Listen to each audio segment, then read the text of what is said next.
other one? Aren't you sweet? Oh, thank you again. Oh, is that one for you?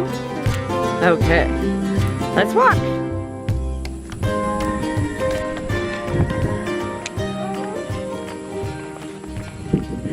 Good morning and welcome to Wholesome Roots. I've got my little sidekick with me today, keeping me company. I tried to leave him with his big brother so that I could be quicker, much quicker. But he insisted on coming, pointed out the window and said, "Goats," over and over. So I was like, okay, we have to take you. You love your goats. So it takes me a little longer in the morning when I have him, but it's worth it for him to have this fun education and great experience with his animals. Well, the ducks seem to be doing great. That's good. Ducks seem to enjoy when we have rainy weather. They like to find the puddles and play in them. Unfortunately, it's not good on the goats when we have rainy weather. So, Bo's better. His diarrhea dried up really, really fast. So that was good. Hush, I'm trying to talk. And Precious one has been on and off. So her diarrhea dried up and then it got wet again and then it dried up. And so we're keeping a close eye on her and keeping both of them on the ginger garlic paste and the GI soother twice a day. So we're doing it, we're not doing the acute dosage, but we are doing a higher dosage than average. And now Peanut has water coming out her back end. She seems extra perky and alert and everything, so I'm just accounting it to too much rain produced some kind of mold on some of the grass or too much of a certain type of weed she ate. So we're just gonna I already gave her the garlic ginger paste and the GI soother, so by this evening she should be feeling better, but I'm gonna give her a couple of doses today, more than just 2.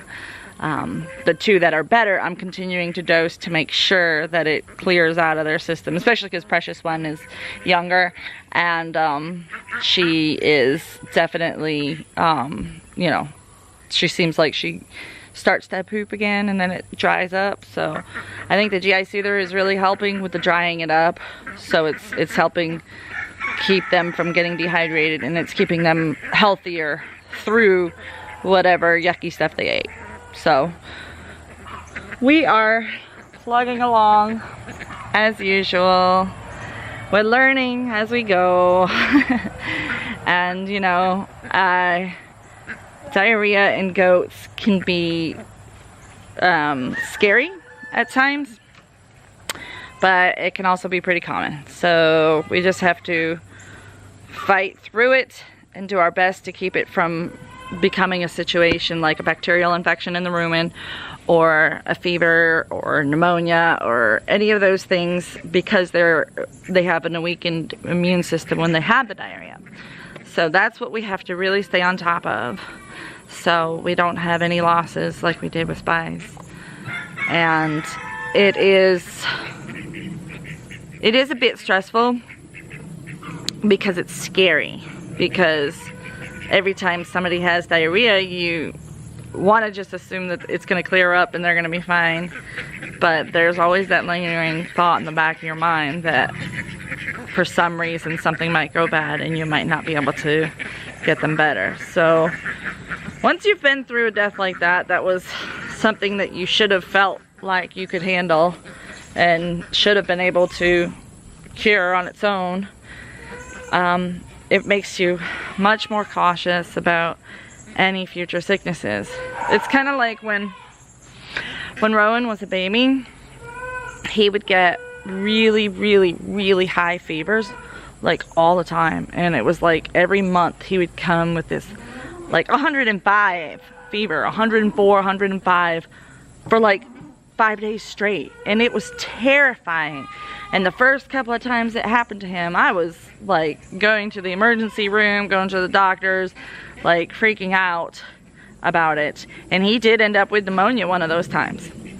And that was very scary. So from that point on, even though I knew that he was just prone to high fevers, and it was just a virus, and it was going to work its way out. I was always terrified every time he would get a fever, because I was so scared he was going to get to the point where it turned into pneumonia, you know? And that's not something that you want with your children, and my goats are my children, so I have been a little bit on edge, but I'm trying to keep it a positive thing and a learning experience, and make sure that I'm educated about what's happening and keeping a close eye on things and really boosting the immune system. That, I think, is the key to getting through this. Come on, girls. Keep going. Keep going. Fancy girl, you're just spoiled. You have no reason. Kitty, you're just a frisky girl. Oh, my sweet Fancy too. She's so big and pregnant. Oh, I'm pushing you, honey. Gently, gently pushing. Gotta get you up the hill. Oh, sweet girl. Oh, sweet girl. Couple more days, girlfriend. You're looking good. All right.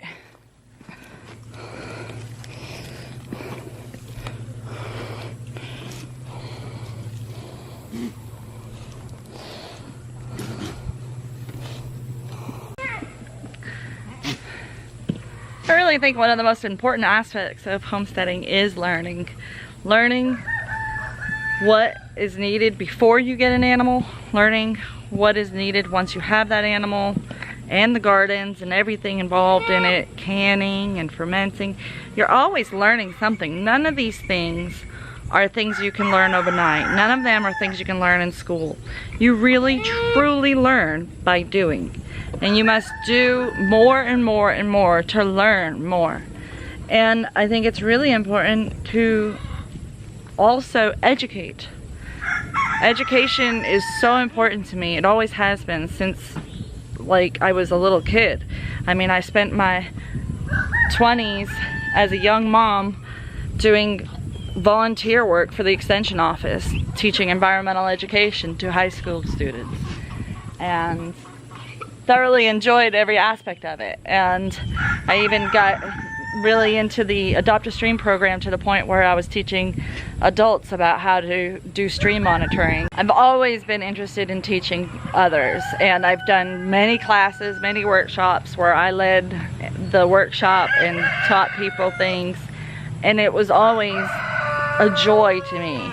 And I think that's a big part of the reason why I do these videos. I want to share what I do know with others, and I want to help teach people.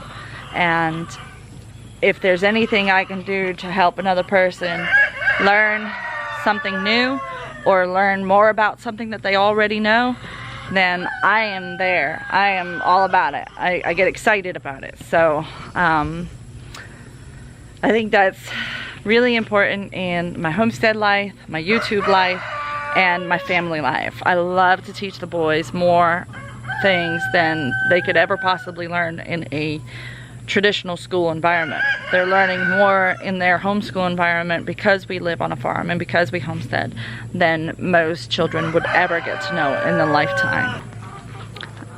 And I like that. I feel proud about that. It makes me feel like I'm doing the best that I can for my children. So it's a good life to share with others as well. And that's what we're doing. So if you guys ever have any questions or are interested in learning more about something I've mentioned, just let me know. Leave a comment down below and request more info or what have you. So Bo here has started to show signs of rut. You see my blue finger? Purple, what they call it, blue coat. Yeah, I had to put some of that on his horn where he has scurs growing because his disbudding wasn't done properly. He bumped it off because he is fighting with the other boys. He's trying to show them he's boss, so he's been headbutting them. And he knocked it off, which happens. The scurs get knocked off, and it just leaves a little bit of a scab. So we put some blue coat on it to make sure that the flies wouldn't be attracted to it. But he got mad at me when I did that. Woo! He said, ouch, that stuff stings. Yes, but it's antiseptic and it's going to keep you from having flies all over your head. That would not be good. This time of year is a bad time of year to have a wound because the flies will lay their eggs and it'll end up having fly strike, which is yucky. You don't want to deal with that. So now that he's in rut, I'm looking for signs of heat in my other animals. I want to see some of his unrelated friends out here in the pasture come into heat so I can put them together, start making babies. And then this little guy right here, what do you say, Liam? What did you learn today? You learned that coming out to milk with mommy may not be as much fun when your brother doesn't come and when it's just you, huh? I bet you wish you stayed in with your brothers and played, huh? You haven't been having very much fun. You look like you had fun. You got really dirty. Yeah. Liam is so smart. I was grabbing my bags and leaving the barn and he kept pointing at one of the stalls. And I was like, what? And then I realized he was pointing at the stall that I had left Peanut in, because I'm leaving Peanut in for the day so she won't browse on anything that she shouldn't be. So he was trying to let me know that I left a goat in. And I didn't realize it at first. But he's smart. You knew I was supposed to put that goat out, huh? You ready, boy? You look tired. I think somebody's gonna get a bath and a nap. Wish I could take a bath and a nap. Whew. Sounds really good. But alas, I have much more work to do before the day is done. So I will carry on. Keep it up. So please like, share, comment down below, subscribe if you haven't already, and we'll see you next time on Wholesome Roots.